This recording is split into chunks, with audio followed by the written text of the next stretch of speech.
Hello everyone, आज हम start करने जा रहे हैं chapter number 5 laws of motion का टॉपिक फ्रिक्शन। देखो फ्रिक्शन क्या है। सबसे पहले हम लिखेंगे definition. Friction as an opposing force that comes into play when one body actually moves, slides या फिर rolls or even tries to move over the surface of another body। देखो फ्रिक्शन में क्या बोला उन्होंने, कहते फ्रिक्शन जो है वो ओपोजिंग फोर्स है। जब एक बॉडी किसी दूसरी बॉडी के सरफेस के ऊपर जहाँ तो स्लाइड करती है, जहाँ रोल कर रही है, जहाँ फिर उस सरफेस के ऊपर वो बॉडी मूव कर रही है, तो जब वो बॉडी जब दूसरी बॉडी के सरफेस पर मूव करेगी, जहाँ स्लाइड करेगी, तो उस टाइम पर एक अपोजिंग फोर्स जो है उसको रोकती है उसको मूव करने के लिए। वो जो अपोजिंग फोर्स है, जैसे ये मैंने एक बॉडी का सरफेस बना लिया, ठीक है, ये सेकंड बॉडी जो है, ठीक है, ये सर्कल मैंने सेकंड बॉडी मान ली, तो ये फर्स्ट बॉडी है और ये सेकंड है। अब ये सेकंड बॉडी जो है फर्स्ट के सरफेस के ऊपर रोल कर रही है। अब ये रोल आगे की तरफ कर रही है, एक अपोजिंग फोर्स जो है पीछे की तरफ इस मोशन को अपोज कर रही है। ये जो अपोजिंग फोर्स है जो उसको आगे बढ़ने से रोक रही है, ये तब प्रोड्यूस होती है जब कोई बॉडी किसी के सरफेस के ऊपर चलती है, ठीक है, और इस अपोजिंग फोर्स को ही वो फ्रिक्शनल फोर्स बोलते हैं, ठीक है। तो बेसिकली इसका कोज क्या है, फ्रिक्शनल कोज ऑफ फ्रिक्शन क्या है। देखो ऐसे अगर आप किसी भी बॉडी का सरफेस देखते हो तो आपको स्मूथ लगता है नेक्ड आइज के साथ। जब आप ऐसे अपनी आंखों के साथ देखते हो किसी भी बॉडी का, चाहे आप किसी भी टेबल पर देखें, तो आपको जो स्मूथ लगता है नेक्ड आइज के साथ जो उसका सरफेस है। लेकिन जब आप माइक्रोस्कोप के साथ उस सरफेस को देखेंगे तो उसमें कुछ रफनेस है, इरेगुलरिटीज है। जैसे वो ऐसे, जैसे सरफेस है वो ऐसे होगा, छोटे छोटे उसमें इरेगुलरिटीज होंगी, ठीक है, जो कि माइक्रोस्कोप के साथ हमें दिखता है। ऐसे नेक्ड आइज के सामने हमें वो स्मूथ ही दिखेगा, ठीक है। तो जब हर बॉडी जो है, अगर आप उसको माइक्रोस्कोप के साथ देखेंगे तो उसका जो हर बॉडी का जो सरफेस है, ठीक है, तो वो आपको वो क्या दिखेगा, वो ऐसे उनमें इरेगुलरिटीज दिखेंगी, ठीक है, वो स्मूथ नहीं होगा माइक्रोस्कोप के साथ।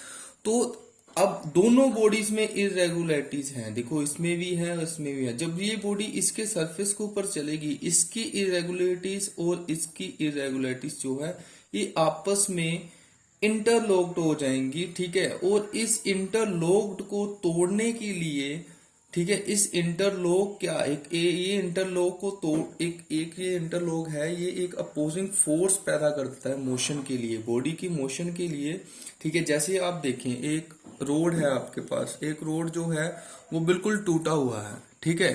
तो टूटे हुए रोड में अगर आपने चलना है तो आप उसमें आपको फोर्स ज्यादा लगाने पड़ेगी। फोर्स क्यों ज्यादा लगाने पड़ेगी मोशन के लिए, क्योंकि उसमें फ्रिक्शन ज्यादा लग रही है, उसमें आपको ज्यादा फ्रिक्शन, एक अपोजिंग फोर्स मिल रही है। चाहे वो रोड टूटा है, जिसके वजह से आपको ज्यादा फोर्स, ज्यादा रेस देकर अपनी कार या बाइक को चलाना पड़ेगा, ठीक है।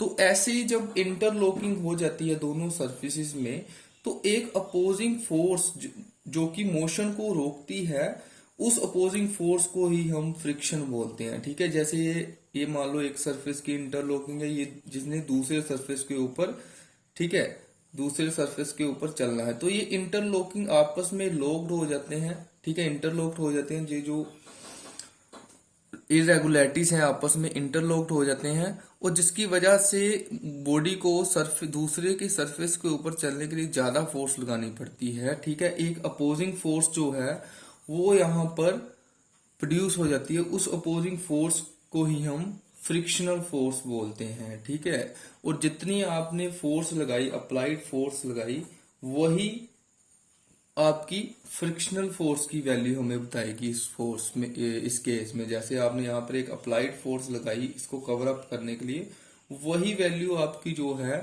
वो मेजर्ड वैल्यू जो है फ्रिक्शन फोर्स की हमें बताएगी। ठीक है, अब फ्रिक्शन जो है दो टाइप्स है उसकी, इंटरनल एंड एक्सटर्नल। ठीक है, इंटरनल और एक्सटर्नल फ्रिक्शन।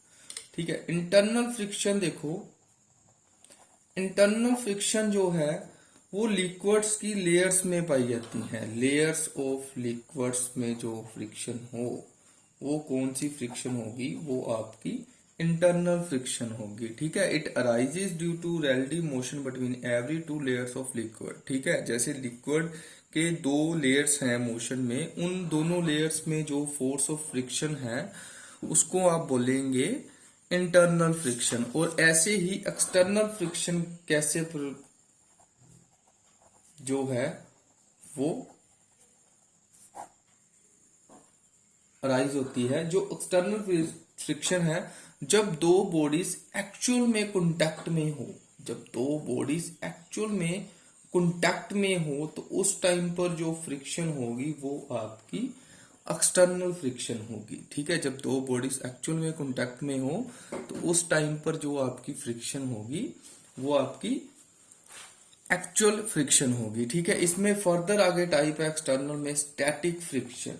ठीक है, स्टैटिक फ्रिक्शन क्या है, एक बॉडी ने दूसरी बॉडी के सरफेस के ऊपर चलना है, तो जो अभी उसने चलना स्टार्ट नहीं किया, चलने से पहले इन दोनों के सरफेस में जो फ्रिक्शन है वो है स्टैटिक फ्रिक्शन। ठीक है, फिर बात करते हैं लिमिटिंग फ्रिक्शन। लिमिटिंग फ्रिक्शन क्या है, बॉडी जो है वो बिल्कुल दूसरी बॉडी के किनारे पर पहुंच गई है। ठीक है, बिल्कुल एक वर्ज पर पहुंच गई है।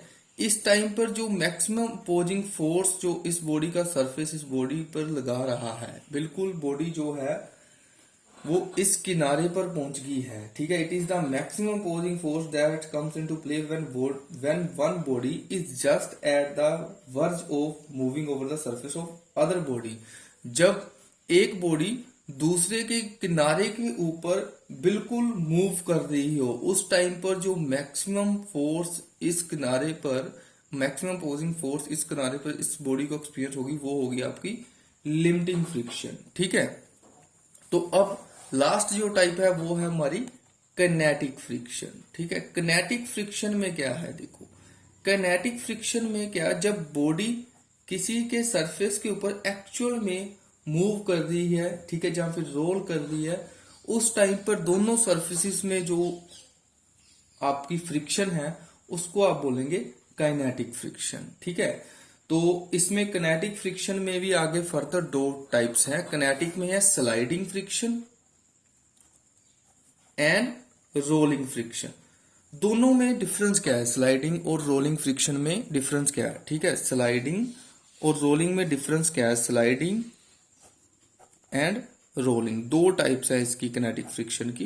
देखो स्लाइड, जैसे एक इनक्लाइन प्लेन है, इस पर एक बॉडी जो है बॉक्स मैंने लिया रखूंगा, जो स्लाइड कर रहा है इस पर, स्लाइडिंग के दौरान जो फ्रिक्शन होगी वो होगी स्लाइडिंग फ्रिक्शन।